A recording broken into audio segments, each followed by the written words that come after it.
Hello माँ, मैं राजू बोल रहा हूँ। कैसी हो माँ? मैं ठीक हूँ बेटे। ये बताओ तुम और बहू दोनों कैसे हो? हम दोनों ठीक है माँ, आपकी बहुत याद आती है। अच्छा सुनो माँ, मैं अगले महीने इंडिया आ रहा हूँ तुम्हें लेने। क्या? हाँ माँ, अब हम सब साथ ही रहेंगे। नीतू कह रही थी माजी को अमेरिका ले आओ, वहाँ अकेली बहुत परेशान हो रही होंगी। हेलो, सुन रही हो माँ? हाँ हाँ बेटे। बूढ़ी आंखों से खुशी की अश्रुधारा बह निकली।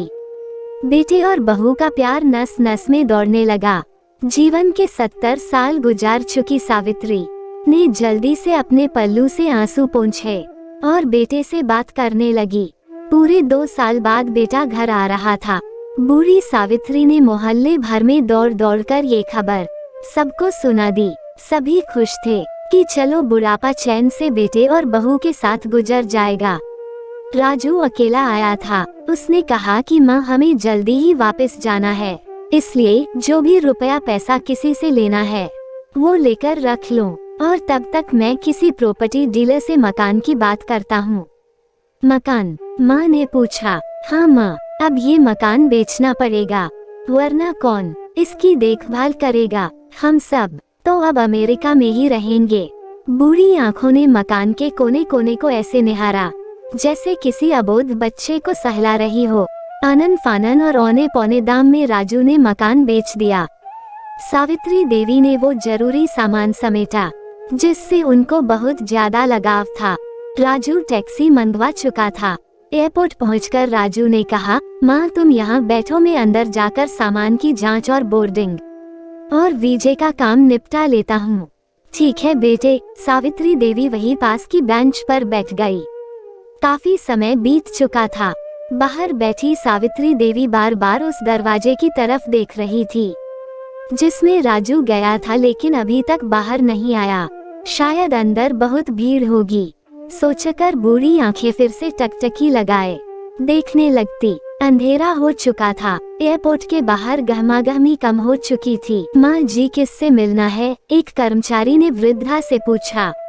मेरा बेटा अंदर गया था टिकट लेने, वो मुझे अमेरिका लेकर जा रहा है, सावित्री देवी ने घबराकर कहा। लेकिन अंदर तो कोई पैसेंजर नहीं है। अमेरिका जाने वाली फ्लाइट तो दोपहर में ही चली गई। क्या नाम था आपके बेटे का?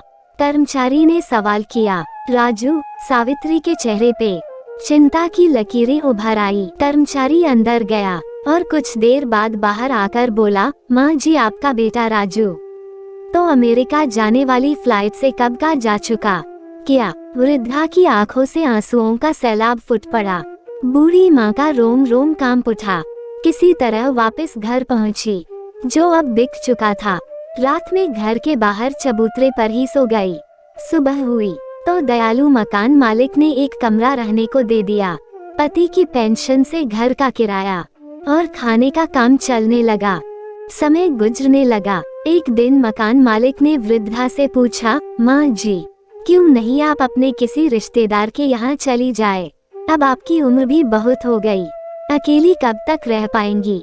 हाँ, चली तो जाऊं, लेकिन कल को मेरा बेटा आया तो यहाँ फिर कौन उसका ख्याल रखेगा? यह सुनकर आंखों से आंसू बह गए। माँ बाप का दिल कभी मत दुखाना, आखिर माँ तो माँ होती है। दोस्तों, अगर आपको कहानी अच्छी लगी तो कमेंट जरूर करना, वीडियो को लाइक और चैनल को सब्सक्राइब करें। कहानी सुनने के लिए बहुत बहुत धन्यवाद।